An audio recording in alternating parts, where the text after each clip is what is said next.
Okay, welcome everybody. Thank you so much for taking time out of your day to join us. Today I have a special guest speaker, Elena Hanson, here with Hanson Cross Border Tax to talk a little bit about this whole virtualization and remote working environment from a cross-border tax perspective. So Elena, thank you so much for taking time out of your day to join us. Thank you, Shiraz, for having me today. Always a pleasure to be part of your expert panel. And I hope we can give some good tips today to our listeners. Absolutely. So without further ado, let's jump in. Hopefully this isn't going to be too much rapid fire for you, but really a common question that I'm sure you must get all the time that I get, at least on my end quite frequently, is how have the tax laws, frankly, in Canada and the United States changed to accommodate working from home? Okay, so I will start with a simple answer. Nothing has changed on the US side. As you may remember, we used to have a 2% itemized deduction for employer and reimbursed expenses for employees in the States. And that provision has been temporarily suspended through 2025 through Tax Cuts and Jobs Act of 2017. So now if we have US employees, spending money on home office or supplies, that would be on their personal expense. But I guess, the multitude of 3 sets of US stimulus payments were meant for part of that coverage, right? To cover that, unexpected expense.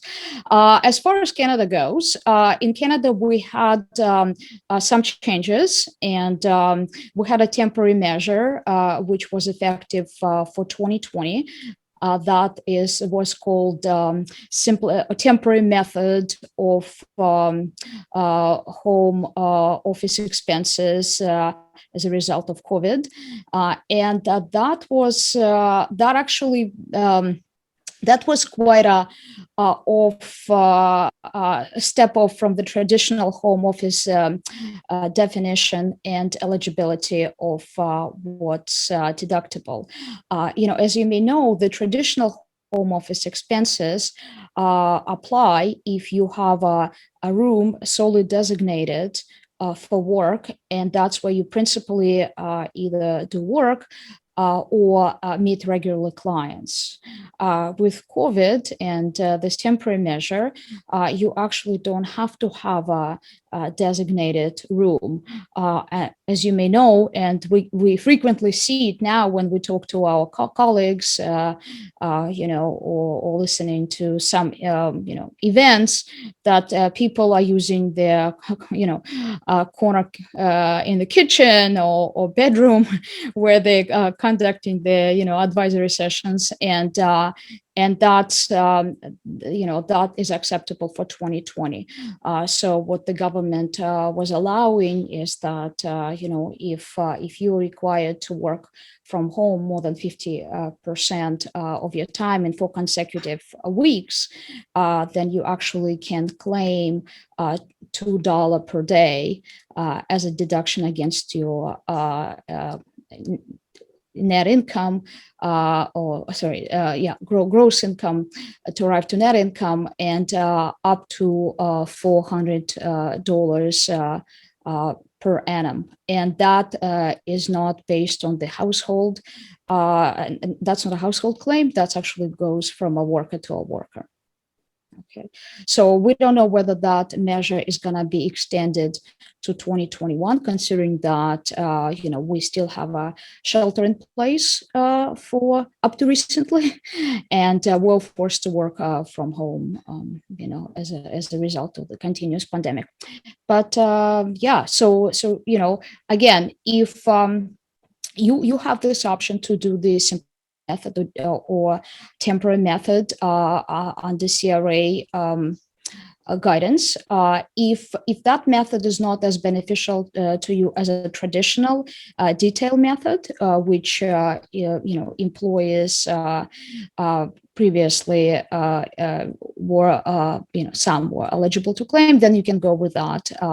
So for, simplified or temporary method, there's a form which would have to be attached with your tax return. It's 777S, so 777S for detail method, traditional method, it's just 777, and then you would need to get statements from the employer, authorizing you basically to claim those expenses. There's different forms for that. Now, it's kind of interesting because in tax the devil is always in details, right? And what we found is for certain employees who were going for the detail method, considering that you can claim much more, it's actually proved to be less advantageous than the simplified method. So you kind of would need to run both scenarios to see what leads to better results. Of course, of course. No, I appreciate it. And I know that lots of people have been claiming working from your dining room table, and it's finally sanctioned to be able to do so. So that's great. And I guess kind of on that front, I mean, are there current specific rules that you need to adhere to and follow for claiming these home office expenses? I think you kind of alluded to some of them. Yeah. So as I said, as a temporary measure, the traditional definition of home office expense has been, repealed, because again, that's not the, or maybe it's kind of forced us all to be in that category, the place where you principally provide services, and here it is because we're not able to leave the house, for safety purposes, but in terms of what is eligible, so there's a two major differences between temporary method and detail method, and that pertains to vehicles, right? So if you had any vehicle related expenses or travel related expenses, then you definitely should be going with a detail method, and or at least try to see where you're going to end up being, as opposed to a temporary method. Gotcha. And so you were alluding to it briefly earlier, but do your conditions of employment require you to have any specific documentation to support it, or was everyone given a blanket kind of grace in 2020? Well, so what CRA has advised us that employer would have to issue either of the two forms. It's either form T2200, which is a traditional form, the statement of employment expenses, and provide the eligibility of what expenses would be expected from the employee to incur, for which the employer either not reimbursing or partially reimbursing. Or we have this new form, which is T2200S, statement of employment expenses from working at home due to COVID. And that is, again, that's just a very simple form. The employer needs to furnish, sign, and employee would have to keep it in their records until CRA requests it, if they ever do. So no, you can. It's not a blank check. You still have to have a employer support for being eligible to claim either. Gotcha. Okay, that's great, and I appreciate for clarifying some of that. I guess on that kind of same vein, is the reimbursement of office expenses considered a taxable benefit to an employee? No, reimbursement is not a taxable benefit. So reimbursement again would have to be in the form of the actual expenses incurred, supported by the receipts. Right, but in our experience, how our 2021 tax compliance season went, that hasn't been an issue. So again, everyone is so overburdened with with extra reporting and extra obligations, and the employers had to deal with additional stimulus, the support from the government, SUS and TUS. So the submission of the receipts were kind of last thing on anyone's mind. Gotcha. No, and I think most people probably echo similar sentiments. So, um, I guess, is there any real major difference or eligibility criteria of working from home, let's say for a foreign employer? Yeah, so it's always complicated to work from let's say Canadian home office for Buffalo employer, right? Because the concept is very complex and multifaceted, and very often the employees and employers may not fully assess and understand the risk.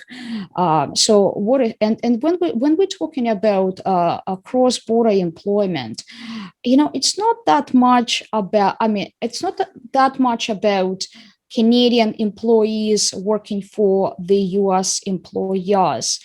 It's also Canadian employees working for out of state employers, because as you may know, the rules in particular states in the United States, they vary, right?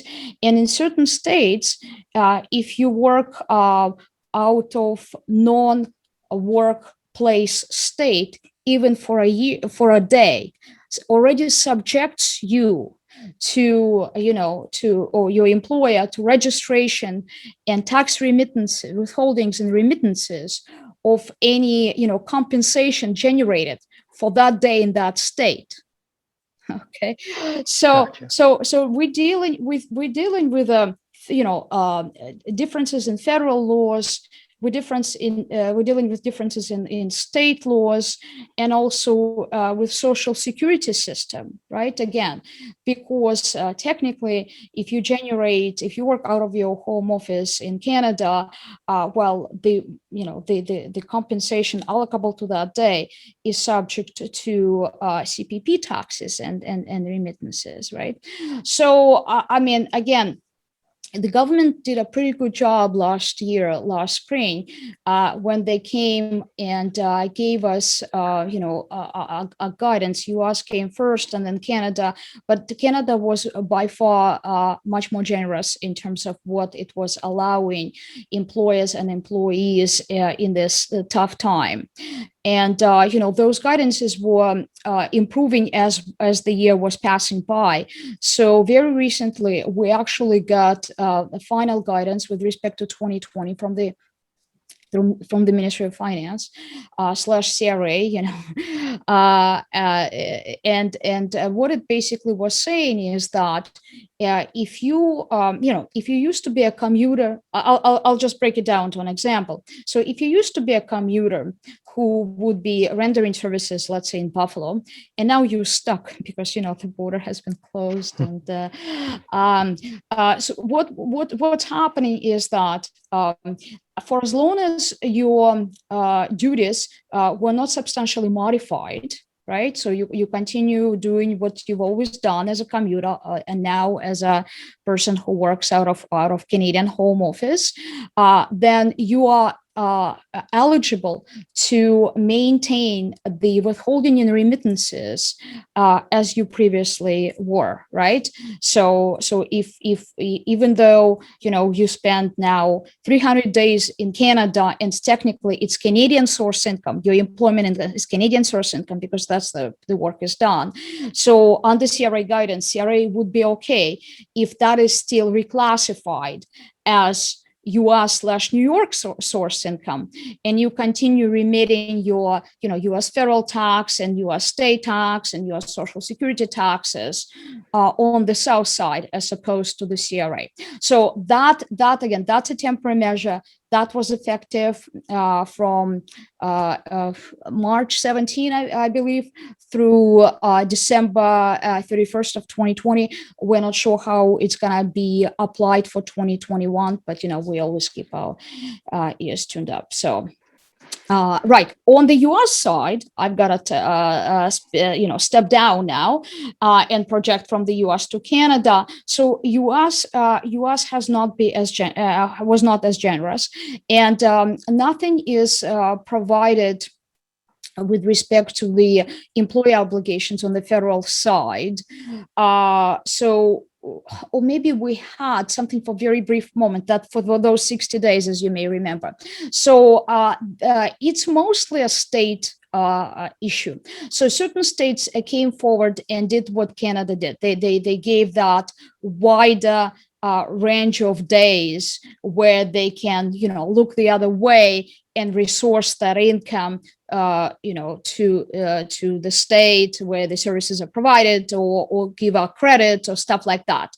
So, but you really have to be careful. Like, you really need to investigate. Okay, if you're Canadian employee and you're stuck in Massachusetts, you need to see what Massachusetts law would say with respect to, you providing those services for 6 months out of Massachusetts for the Canadian employer. Gotcha. I guess this is a very complicated subject. Very complicated. And given how fluid everybody is being with it, this is obviously very topical. So I appreciate you kind of touching on that. I guess as sort of final notes on it, any major takeaways that people working from home should know with respect to their taxes in either country?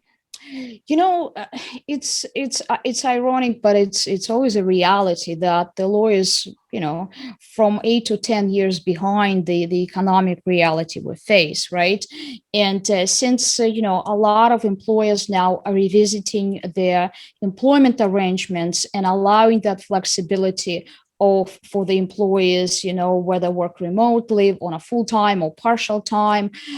So I think this mess will continue for the foreseeable future. The trouble with the U.S. too, and I think that's what U.S. policymakers should really step up and fix, is that there is no uniform approach, right? Like, we'll know that the U.S. is a union of 50 states, which is a union of 50 countries, but come on, like when we are in this now digital age, perhaps those 50 countries need to come together and come up with something which simplifies life for their employees and employers, and that will benefit all of them. Gotcha. Well, I appreciate the sentiment and the thought. I'm sure lots of people would echo your sentiments as well. So thank you so much for taking a few minutes out of your day to go over this topic for us, and we look forward to having you again on soon. Thank you, Shiraz. Always Thank a pleasure. Take care. Thank you. Bye-bye.